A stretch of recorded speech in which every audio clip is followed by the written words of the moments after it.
Hello students, last video में हमें electrolysis ही करना है, तो हम वो स्टार्ट करते हैं। लास्ट में हमने डिस्कस किया कि वाटर दोनों की तरह एक्ट कर सकता है, oxidation as well as reduction. Anode पे भी रिएक्शन दे सकता है, कैथोड पे भी। तो पहले हम इसका रिडक्शन का देख लेते हैं कि जैसे आपका वाटर है, ठीक है, जब रिडक्शन होगा तो ये H2 देता है, हाइड्रोजन गैस इवॉल्व। कैसे? अगर हम यहाँ से कैलकुलेट करें तो इसका +1 आएगा हाइड्रोजन का, तो ये 0 हो गया।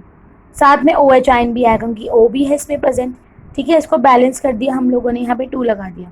तो अब ये देखिए कितने रिडक्शन मतलब गेनिंग, तो कितने गेन करेगा? 1 से 0, तो एक गेन करेगा, एक गेन करेगा। पर 2 हाइड्रोजन है तो कितने गेन करेंगे? वो करेंगे 2। यहाँ पे 2 इलेक्ट्रॉन्स हो जाएंगे क्योंकि एक H2 का 1 है, तो यहाँ पे आप ये मत सोचना 4 है, ये एक पूरे के लिए, एक इसके लिए ही एक आया था, तो टोटल 2 है, तो 2 हाइड्रोजन। तो यहाँ पे ये इक्वेशन बनेगी हमेशा रिडक्शन में। ऑक्सीडेशन का भी देख लेते हैं एक बार। ऑक्सीडेशन में क्या होगा? उसमें O2 गैस इवॉल्व होगी। इसका ऑक्सी यहाँ पे -2 में है, यहाँ पे 0 में हो गया। क्लियर? अब आप देखिए इसमें कि साथ में इसमें आपका O2 है, यहाँ पे इसको बैलेंस करना पड़ेगा क्योंकि O के 2 है, यहाँ पे ये 2 कर दिया हमने, H के 4 हो गए, 4 H आयन हो गए। अब इलेक्ट्रॉन्स देख लीजिए, एक यहाँ पे कितने ये जो यहाँ पे -2 से कितने 0 हो रहा है, कितने गेन कर रहे हैं, यहाँ पे कितने बढ़ रहे हैं इसके, कितना 2 का हो रहा है, और टोटल कितने ऑक्सीजन 2, तो यहाँ पे 4 इलेक्ट्रॉन यहाँ पे ऐड। मतलब ये इक्वेशंस आपको याद ही करनी है हम, कि जब भी वाटर से रिडक्शन की तरफ वर्क करेगा, मतलब जब कैथोड पे करेगा तो ये रिएक्शन आएगी, और एनोड पे करेगा तो ये रिएक्शन आएगी। अब हम डिस्कस करते हैं इलेक्ट्रोलाइसिस मेथड्स, अलग अलग चीज़ों के।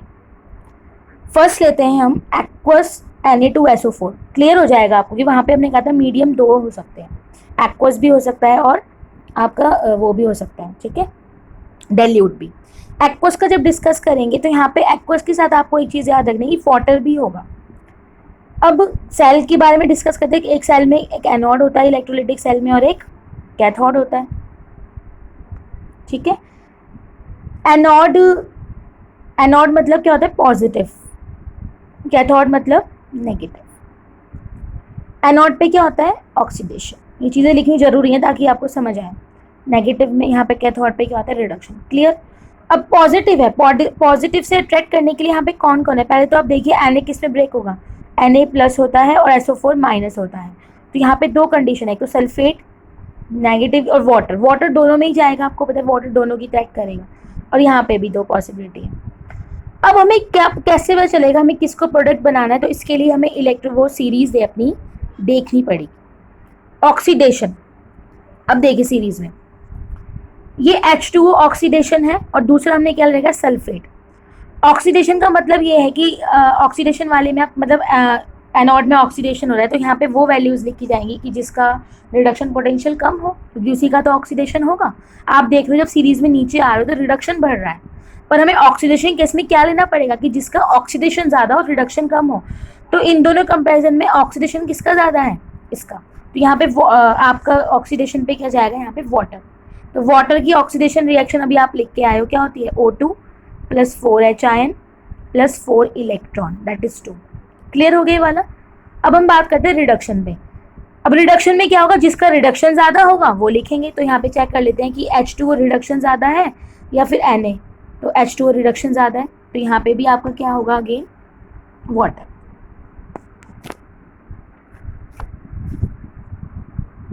दोनों केसेस में आपका वाटर ही आया है, H2 + 2OH आयन, यहाँ पे 2 इलेक्ट्रॉन्स यहाँ पे।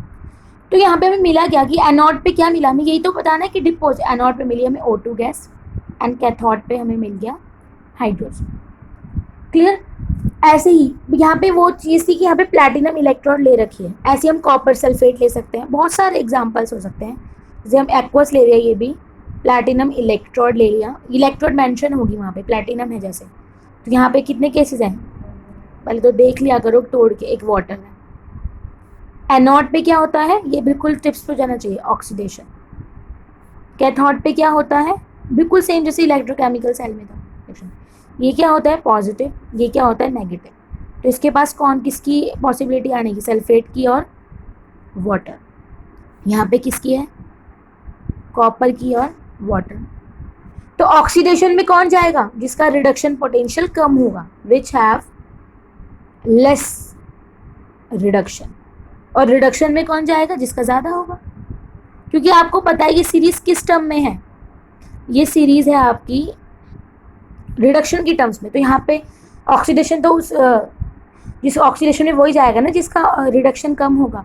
तो अभी हमने ये वाला पार्ट तो कर ही लिया था, रिडक्शन किसका कम था देख लीजिए दोबारा, किसका कम है रिडक्शन, इसका, तो ये जाएगा H2O। और अभी हम रिएक्शन लिख के लेके आए कि जब H2O ऑक्सीडेशन में जाता है तो क्या होता है O2। बिल्कुल अब तो याद हो जानी चाहिए रिएक्शंस, ठीक है। अब यहाँ पे डिसाइड कर लेते हैं कॉपर या वाटर, इसमें जिसकी वैल्यू ज़्यादा होगी वो जाएगा। तो ये देखिए H2O रिडक्शन और कॉपर का है यहाँ पे, तो कॉपर की वैल्यू ज़्यादा है, ये हाइड्रोजन इसके बाद ये वाली ज़्यादा है, तो कॉपर लेंगे यहाँ पर। कॉपर का हमें क्या करवाना है रिडक्शन, मतलब गेन करवाना है, ठीक है। कॉपर का हमें गेनिंग, ये हो गई। तो कैथोड पे क्या मिल गया हमको कॉपर, और एनोड पे क्या मिल गया O2, ठीक है। अब एक और इसमें केस डिस्कस करते हैं, कॉपर सल्फेट। जब ये एक्वस ही है बट इसमें इलेक्ट्रोड कॉपर की है। अब यहाँ पे कंडीशन चेंज हो गई क्योंकि यहाँ प्लैटिनम नहीं है, प्लैटिनम तो इनर्ट था, वो रिएक्ट ही नहीं करता था, बट कॉपर है वो तो रिएक्ट करेगा। तो यहाँ पे फिर वही चीज एनोड भी होगा एंड कैथोड भी होगा। तो यहाँ पे कंडीशंस देखिए आप, Cu2+ इतने सारे आयंस हो चुके हैं और एक कॉपर इलेक्ट्रोड अपने आप भी है। तो एनोड पे क्या जाएगा पॉजिटिव है, तो एनोड के लिए केस क्या बनता है, एक तो वाटर का बनेगा, वो वाटर तो सब में ही रहेगा, एंड सल्फेट का बनेगा और कॉपर का, कॉपर तो दोनों में ही रहेगा। कैथोड में भी किसका कॉपर का एंड कॉपर 2+ का एंड वाटर का, ठीक है। देख लेते हैं इसको, इन तीनों में जिसका ऑक्सीडेशन सबसे कम होगा वो यहाँ पे, जिसका रिडक्शन सबसे कम होगा वो हम यहाँ पे लेंगे। ये देखिए सल्फेट सबसे ज़्यादा, देन H2O, फिर कॉपर सबसे कम, तो यहाँ पे कॉपर को लिया जाएगा एज अ एनोड, मतलब एज अ ऑक्सीडेशन। हो गया ऑक्सीडेशन, लूज कर दिए इसने इलेक्ट्रॉन, ठीक है। यहाँ पे क्या, यहाँ पे भी यही चीज़ होगी H2O वो, तो हम कॉपर का मैच, कॉपर का तो आपको पता ही है कि अगर हम कंपेयर करें कैथोड मतलब रिडक्शन, तो इनमें रिडक्शन किसका ज़्यादा है देख लीजिए, ये H2O रिडक्शन है और ये कॉपर है, तो कॉपर का ही है, सिंपल ऑब्वियस बात है। तो कॉपर की रिडक्शन रिएक्शन लिख देंगे यहाँ पर हम, ये देखिए। तो दोनों पे ही हमें कॉपर मिल गया। मतलब मेन चीज़ क्या है कि जब आपने प्लैटिनम इलेक्ट्रोड नहीं यूज़ किया, कोई और इलेक्ट्रोड, तब क्या केसेस हो सकते हैं, ये था मेन क्वेश्चन। ऐसे आप कुछ भी कर सकते हो, जैसे मोल्टन अगर होगा, मोल्टन सबसे ही सिंपल है। अगर हम एक केस लें मोल्टन NaCl ले लें सपोज, मोल्टन में तो वाटर ही नहीं है, उसमें तो सिंपल Na+ और Cl- है। ये एनोड पे चला जाएगा और ये कैथोड पे चला जाएगा। कैथोड पे रिडक्शन होता है तो ये इलेक्ट्रॉन गेन कर लेगा, ठीक है।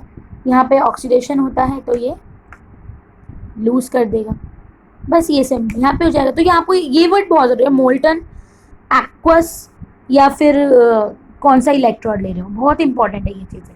और ये सीरीज़ के बिना तो आई थिंक हो भी नहीं पाएगा, तो ये सीरीज़ है पूरा। फिर हमने अलग अलग डिस्कस किया है, ये हमने कॉपर सल्फेट, यहाँ पे ऐसे लिखा होगा प्लैटिनम इलेक्ट्रोड, कॉपर इलेक्ट्रोड। और अगर आपको याद हो कॉपर वाला ये इलेक्ट्रोलिटिक रिफाइनिंग ही है, जो आपने क्लास 10 में पढ़ी हुई, जब मेटल और पढ़ते रिफाइनिंग, तो रिफाइनिंग में यही तो होता था। वहाँ पे बस आपको ये नहीं समझाया गया कि क्यों किस वजह से हो रहा है, बट ये बताया गया था कि एक आप थिक लेते हो, एक थिन स्ट्रिप लेते हो, वो होता था ना, उसमें भी कॉपर को रिफाइन कर देते थे। एक वो जो थिक थी वो पतली होती चली जाती थी, एंड प्योर वाली जो है वो थिक। तो ये कॉपर रिफाइनिंग जो क्लास 10 का वही टॉपिक है, बट यहाँ पे ये ऐसे हुआ है, ठीक है। Okay, thank you.